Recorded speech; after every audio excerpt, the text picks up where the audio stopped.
Vamos a dar comienzo entonces al cuarto video de esta serie, que se refiere a los conceptos de trabajo y energía.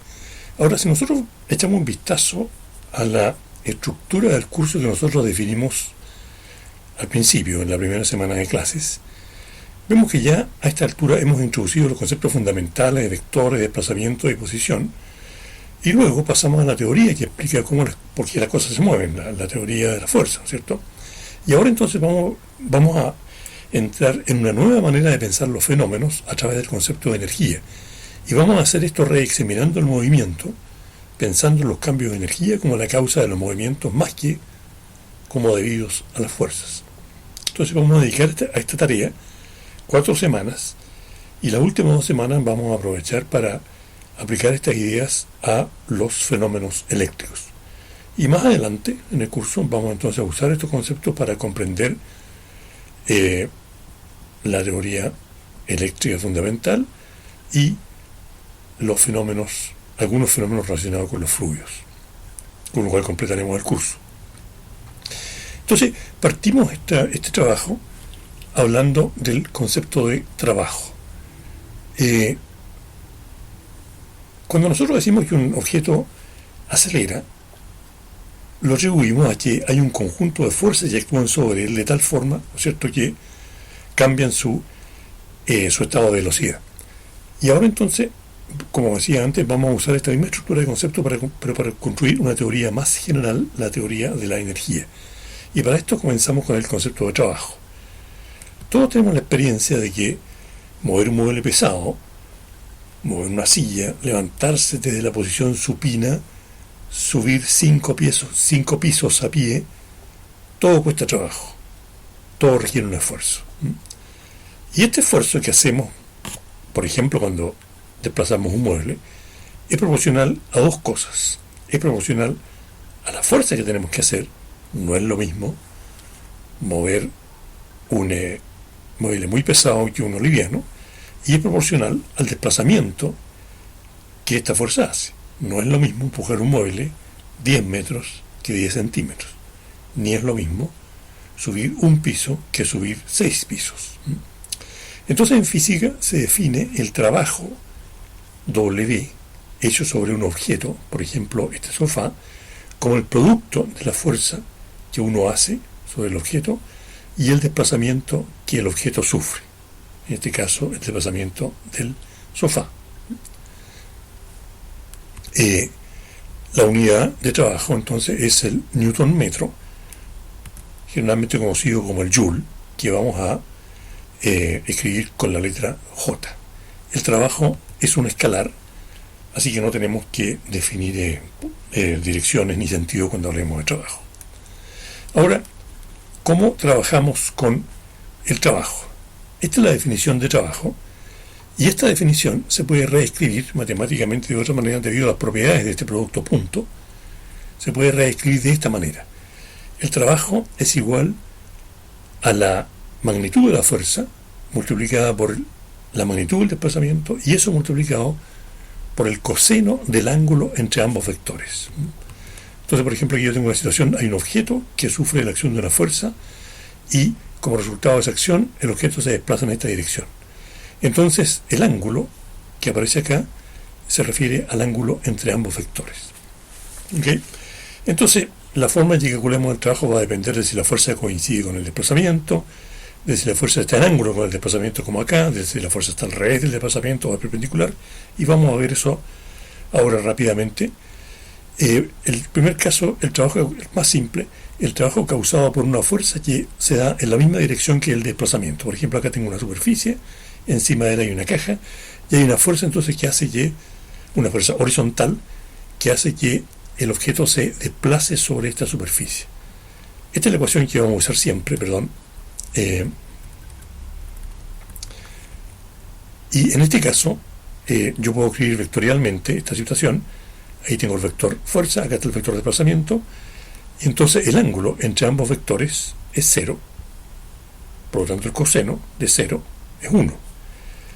Y de este modo, el trabajo, si suponemos que la fuerza vale 20 newtons y el desplazamiento ocurrió a lo largo de 5 metros, entonces el trabajo de mover este objeto es simplemente 20 por 1, que es el coseno de 0, por 5. O sea, 100 joules. Fácil. Ahora, supongamos un caso un poquito más complicado en que la fuerza está en un ángulo. Por ejemplo, podría ser el caso de una maleta que se arrastra sobre el piso y se arrastra haciendo una fuerza en ángulo. Esta es la descripción vectorial del proceso y ahí está el ángulo θ. Y imaginemos ahora que tenemos los mismos valores anteriores y que el ángulo de 30 grados. Entonces el coseno de 30 grados vale 0,866, de modo que el trabajo hecho al desplazar esta maleta por una distancia de 5 metros es 20 newton por 0,866 por 5, y eso vale 86,6 joules. Y ustedes notarán que esto es un poco menor que lo que vimos antes, que el trabajo de 100 joules, porque solamente una fracción de esta fuerza total, esa fracción, ¿cierto? Ese componente es el que produce el trabajo, el desplazamiento en ese sentido. Muy bien. Ahora, veamos el caso ahora de una fuerza que funciona en dirección opuesta al desplazamiento. Por ejemplo, el roce en un objeto móvil. Supongamos que este objeto viene moviéndose desde la izquierda y entonces va pasando por una superficie rugosa, hay un roce y el roce frena entonces al objeto móvil. Ok, entonces en este caso acá, si nosotros hacemos el diagrama vectorial, vemos que la fuerza va hacia la izquierda, el desplazamiento es a la derecha y el ángulo entre ambos es de 180 grados. El coseno de 180 vale menos 1. Y entonces el trabajo finalmente resulta igual a 20 newtons por menos 1, el valor de coseno, por 5 metros. Y eso me da menos 100 joules. Es decir, un valor negativo. Y cada vez que tengamos una fuerza opuesta al movimiento, el trabajo hecho por esa fuerza sobre el objeto va a ser negativo. Siempre. ¿Sí? Ahora, veamos otro caso, el trabajo causado por una fuerza perpendicular al desplazamiento. Imaginemos que este objeto viene moviéndose hacia la derecha en una superficie lisa y hay una fuerza, hay dos fuerzas que actúan sobre él que no hemos mencionado. Voy a ver solamente la fuerza peso y la otra fuerza en la salida a la normal, que no la voy a considerar. Entonces, en este caso, vemos que el desplazamiento y la fuerza forman un ángulo de 90 grados. El coseno de 90 es 0. Y entonces quiere decir que el trabajo va a ser igual a 100 por 0 por 5, o sea igual a 0 joules. Eso es evidente, porque si el objeto se está moviendo en una dirección y se ejerce una fuerza sobre perpendicular a ese desplazamiento, quiere decir que esta fuerza no tiene nada que ver con este desplazamiento, que este desplazamiento se debe a otras fuerzas, no a esta. ¿Okay? Así que siempre una fuerza perpendicular al desplazamiento de un objeto no hace ningún trabajo sobre el objeto que se está moviendo. No tiene nada que ver con ese desplazamiento. Muy bien. Entonces ahora lo que podemos hacer es tomar un ejemplo ya conocido por ustedes de los seminarios y aplicar esta idea sobre el trabajo a un desplazamiento más real. Supongamos este problema que vimos en el seminario, una señorita que corta pasto, vamos a suponer que ella hace una fuerza sobre la cortadora de pasto de 150 newton en un ángulo de 37 grados respecto al horizontal y que la cortadora recorre 20 metros. El peso de la cortadora de pasto son 250 newtons y la fuerza de roce del pasto sobre la cortadora son 80 newtons. Ok. Entonces podemos ilustrar estas fuerzas en un diagrama de cuerpo libre, el peso para abajo, la normal hacia arriba, la fuerza hacia abajo, hecha por la persona hacia abajo y hacia la derecha, y la fuerza de roce. Aquí este diagrama está mal hecho porque esta fuerza normal debe haber sido más grande que el peso y no más chica, pero no importa, usted se entiende la idea. Y aquí nosotros normalmente habríamos escrito las ecuaciones de fuerza en el eje X y en el eje Y, ¿no es cierto? Ok, ahora lo que vamos a hacer es otra cosa distinta, es responder la pregunta: ¿cuál es el trabajo que se hace sobre la cortadora de pasto? Ok, primero partamos por la fuerza peso. El trabajo hecho por la fuerza peso es 0, porque el objeto se mueve en el eje X y la fuerza peso es perpendicular. De la misma manera El trabajo hecho por la fuerza normal también es 0. Después, el trabajo hecho por la señorita que corta el pasto, bueno, es la fuerza que ella hace, que son 150 newtons, por 0,61, que es el coseno de 37, y por 20 metros, que es la distancia que recorre la cortadora de pasto. Todo eso vale 2.396 joules. Muy bien, nos queda el trabajo hecho por esta otra fuerza, la fuerza de roce. Y el trabajo hecho por la fuerza de roce es 80 por menos 1, porque desplazamiento y fuerza están opuestas con un ángulo de 180 grados, el coseno vale menos 1, por 20 metros.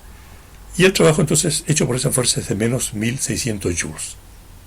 Ahora, la pregunta, ¿cuánto es el trabajo hecho sobre la cortadora? El trabajo total sobre la cortadora es la suma de todos estos trabajos. O sea, es el trabajo hecho por la fuerza peso, que es 0, más el trabajo hecho por la fuerza normal, que es 0, más el trabajo hecho por la señorita, que son 2.396, más el trabajo hecho por la fuerza de roce, que son menos 1.600. Y eso nos da 796 joules. Ese es el trabajo, entonces, que efectivamente desplaza a la cortadora bajo las condiciones en que ella se encuentra. Este cálculo también lo podríamos haber hecho de otra manera, que es sumando todas las fuerzas y calculando la fuerza resultante, y luego esa fuerza resultante que va a coincidir con el desplazamiento de la cortadora, ¿no es cierto? Con esa fuerza resultante que calculamos el trabajo. O sea, básicamente es esto. La fuerza neta sería la normal, y el peso más el componente ni de la fuerza se van a anular entre sí. Entonces, como fuerza neta vamos a tener esta fuerza que va hacia allá, el componente de la fuerza en el eje X, que es 150 por coseno de 37, menos 80. Y entonces la fuerza neta que actúa sobre la cortadora son 39,8 newtons. Y ahora esta fuerza neta ocurre exactamente en la misma dirección del desplazamiento. Por lo tanto, el ángulo 0, el coseno es 1. Y son 20 metros, y el producto de todo esto me da 796 joules, que es lo mismo que acá. Llegamos al mismo resultado, pero ustedes se dan cuenta al tiro que el método del trabajo es mucho más simple y más directo que todo esto de acá. Muy bien.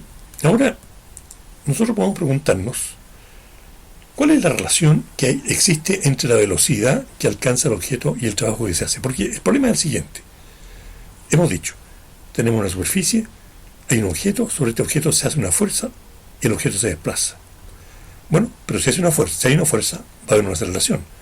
Y entonces, al final de este proceso, una vez que se alcanzó la distancia, este objeto va a tener una cierta velocidad. Va a alcanzar una cierta velocidad. Y esa es la pregunta. ¿Cuál es la velocidad que el objeto alcanza como función del trabajo hecho sobre él? Para responder esto vamos a usar la cinemática. Nosotros conocemos dos expresiones fundamentales, dos funciones. Una de ellas es la función que relaciona el desplazamiento logrado en función del tiempo, ¿cierto? A partir del desplazamiento inicial, más la velocidad inicial por el tiempo, más el componente que contiene la aceleración, un medio de t por t cuadrado. Y conocemos también esta otra ecuación, velocidad en función del tiempo igual a v0 más at. Si nosotros combinamos estas dos ecuaciones, obtenemos esta tercera, que expresa la velocidad final en función de la distancia recorrida. Entonces yo puedo usar esta ecuación ahora para contestar la pregunta que me estoy haciendo: ¿cuál es la velocidad final después de recorrer una cierta distancia? Y entonces lo que voy a hacer, voy a reemplazar esta aceleración por la fuerza. Me queda aceleración igual a fuerza partida por masa. Y entonces la ecuación se me transforma en esto. Velocidad final al cuadrado va a ser igual a velocidad inicial al cuadrado, como la caja está inmóvil, es 0, más 2 veces la aceleración, que es la fuerza partida por la masa, multiplicado por el desplazamiento. Entonces,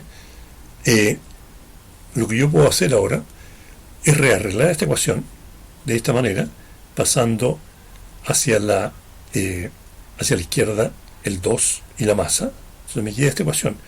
¿Y por qué hago eso? Porque me queda el producto, a la derecha me queda el producto fuerza por desplazamiento, y ese producto es trabajo. Entonces aquí yo tengo una ecuación que relaciona el trabajo hecho sobre esta caja con la velocidad alcanzada luego de una cierta distancia. ¿Y por qué hago esto? Bueno, lo hago porque a mí me sirve para introducir fácilmente usando todo lo que ya conocemos, un concepto nuevo. Bueno, no es nuevo para ustedes, pero es nuevo en el curso, y es el concepto de energía.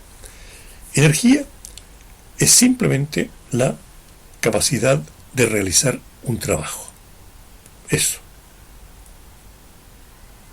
La energía que algo tiene es la energía que tiene virtual o real de hacer un trabajo. Por ejemplo, este martillo puede hacer un trabajo sobre el clavo porque puede meterlo dentro de la madera, ¿cierto? Puede hacer una fuerza que se aplica sobre una cierta distancia y el clavo va a haber cambiado su posición metido dentro de la madera. Una batería de auto tiene energía porque puede hacer partir a su vez el motor del auto, lo mismo que una batería.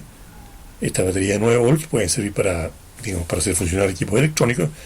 Y un río, el agua que fluye por un río, también tiene energía, y esta energía de hecho es aprovechada en las centrales hidroeléctricas porque el movimiento del río puede hacer girar una turbina y de ahí finalmente producir electricidad. En otras palabras, el martillo, las baterías, el río, todos estos tienen energía porque todos tienen la capacidad de hacer un trabajo en alguna parte. Nosotros vamos a estudiar las distintas energías en este curso, pero por hoy vamos a ver solamente una, la energía cinética. ¿Qué es la energía cinética? Vamos a retomar el caso del martillo. Aquí está el martillo, el clavo, la madera. Si yo tomo el martillo y lo pongo sobre la cabeza del clavo, no pasa nada. Pero si yo tomo el martillo y lo muevo a gran velocidad y golpeo la cabeza del clavo, entonces el clavo se va a hundir. ¿Okay?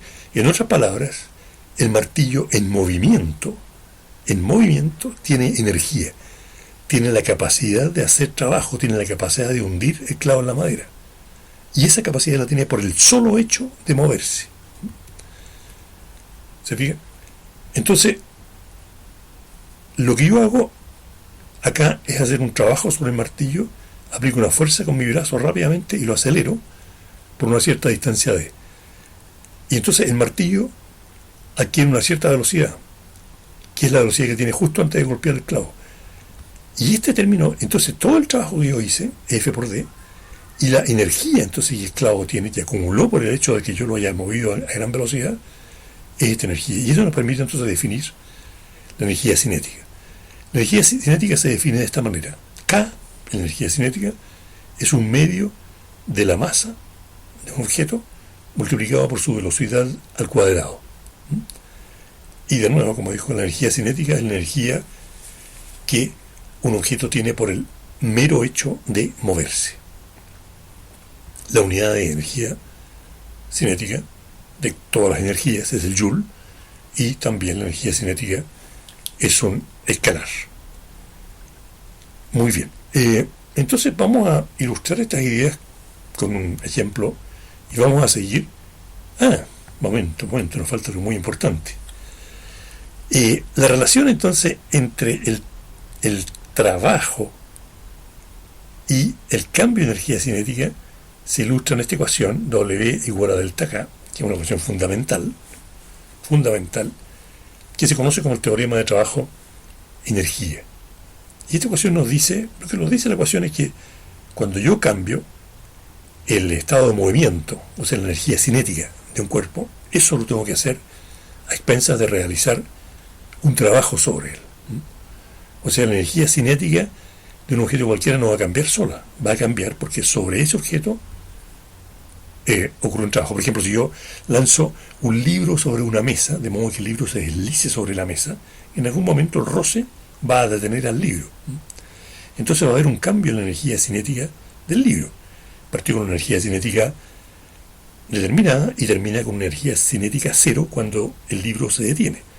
¿Y eso a qué se debe? Bueno, a que la mesa hizo un trabajo de roce sobre el libro, y ese trabajo entonces fue lo que anuló la energía cinética del libro. Ok. Entonces, volvamos al caso de la podadora que teníamos antes, para el cual habíamos calculado el trabajo hecho el trabajo total hecho sobre la podadora al cabo de 20 metros. Entonces la pregunta ahora es, ¿cuánta energía cinética tiene la podadora? Luego ya han pasado 20 metros, ¿no es cierto?, de podar el pasto. Y bueno, ahí está el diagrama de cuerpo libre, ya vimos hace un rato, y este es el trabajo que calculamos hace un rato.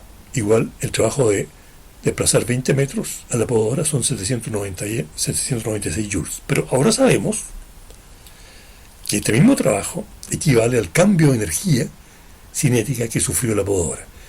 Al principio la podadora no se movía, estaba inmóvil, o sea, la señorita empezó a moverla y se movió, entonces la energía cinética inicial era cero. Pero luego, como resultado del trabajo sobre ella, la podadora se desplazó y adquirió energía cinética. Entonces yo puedo escribir esto. El trabajo igual a delta K, el trabajo total eran 796 joules, delta K significa energía cinética final menos energía cinética inicial, la energía cinética inicial es cero, y por lo tanto la energía cinética final son 796 joules. Fácil, y entonces podríamos, usando este valor, podríamos preguntarnos, bueno, ¿y a qué velocidad se mueve a los 20 metros? Pregunta que podríamos contestar usando métodos de cinemática y dinámica, los mismos que ustedes ya conocieron, pero ahora podemos contestar de una manera mucho más fácil y directa, usando la definición de energía cinética. K igual a 1/2 de la masa por la velocidad al cuadrado. Energía cinética 796 igual a 1/2 de 25 kilos. Ahí está el peso, 250 joules, así que el peso, la masa son 25 kilos, multiplicado por v cuadrado. Si resolvemos esto, nos da que la velocidad de la podadora a los 20 metros es 8 metros por segundo. Muy bien. Y vamos entonces a dar un segundo ejemplo del uso de esta relación trabajo igual a delta K con este problema. Un niño de 20 kilos se desliza 3 metros por un tobogán sin roce que forma un ángulo de 30 grados con la horizontal. Entonces tenemos dos preguntas, que la primera es ¿cuál es la velocidad del niño al llegar al final del tobogán? ¿Y cuál es el trabajo hecho por la fuerza normal? Muy bien. ¿Cómo lo vamos a contestar la primera pregunta? Vamos a calcular primero el trabajo. Del trabajo vamos a obtener la energía cinética final. Antes de seguir con esto, vamos a calcular el trabajo. ¿El trabajo de qué? El trabajo de traer al niño desde arriba del tobogán al final del tobogán. Ese trabajo. Y entonces ese trabajo va a ser igual al cambio de la energía cinética que sufre el niño entre arriba y abajo del tobogán. Y de la energía cinética vamos a calcular la velocidad. Entonces aquí hay un mono. Este es el tobogán. El círculo es el niño. Esta flecha en diagonal es el desplazamiento del niño sobre el tobogán. Y la flecha que va hacia abajo es el peso del niño. Muy bien. Entonces, la ecuación es el trabajo, o sea, es la fuerza de causa de esto, que es el peso del niño, porque el peso del niño es lo que está últimamente haciendo que se desplace hacia abajo en el tobogán. Bueno, esa fuerza, multiplicado por este desplazamiento, multiplicado por el coseno del ángulo entre dos vectores. Y este ángulo vale 60 grados, porque este ángulo vale 30 y este otro vale 90, así que este tiene que valer 60. Entonces la ecuación F es esto. El peso del niño tiene una masa de 20 kilos y es 200, multiplicado por el coseno de 60, que es 0,5, multiplicado por 3, que es el desplazamiento, y eso nos da 300 joules. Y por el teorema de energía y trabajo, el trabajo es igual al cambio de energía cinética. La energía cinética inicial acá es cero, porque el niño no se movía al principio. Así que la energía cinética final es simplemente igual a todo el trabajo hecho, o sea, 300 joules. Muy bien. Y de allí podemos calcular la velocidad usando la definición de energía cinética y nos da una velocidad de 5,5 metros por segundo. ¿Ok? Y ahora podríamos hacer una pregunta adicional. Ok, yo aquí tengo actuando también la fuerza normal, que nos la mostramos antes. ¿Cuál es el trabajo hecho por la fuerza normal en este viaje del niño por el tobogán? Bueno, para eso, lo que yo tengo que mirar el desplazamiento que está acá, tengo que mirar la fuerza, la normal, y tengo que mirar el ángulo entre ambos. El ángulo de 90 grados, el coseno de 90 es 0. Entonces, esta fuerza, que es perpendicular al desplazamiento, no hace ningún trabajo en este desplazamiento. O sea, el valor de la normal no tiene nada que ver con este trabajo de llevar al niño de arriba hacia abajo. El trabajo hecho por la fuerza normal en este descenso es cero. Entonces, en resumen, para terminar esto, podemos decir que el trabajo lo podemos calcular a través de esta expresión. El trabajo es el producto de la fuerza que causa un desplazamiento, ese desplazamiento y el coseno del ángulo entre ambos vectores. Y entonces, como consecuencia de esta ecuación, si la fuerza es opuesta al desplazamiento, el trabajo va a ser negativo. Y si es perpendicular, el trabajo va a ser nulo. Ahora, el trabajo es un escalar, y aquí, si ustedes miran la ecuación también, usamos solamente magnitudes. Aquí no hay vectores, solamente magnitudes. Por lo tanto, no tenemos que preocuparnos nunca acá sobre direcciones o sentidos. De lo único que tenemos que preocuparnos es del ángulo que hay entre los vectores fuerza y desplazamiento. Eso es todo. Y después entonces llegamos a definir la energía cinética como esto, la energía cinética, que es la capacidad de un objeto móvil de hacer trabajo en algo. La definimos de esta manera, como un medio de la masa por la velocidad al cuadrado, y concluimos que cuando uno realiza trabajo sobre un objeto móvil, la energía cinética va a cambiar. ¿Y cómo va a cambiar? Bueno, el trabajo hecho va a ser exactamente igual al cambio en la energía cinética. Y con eso terminamos.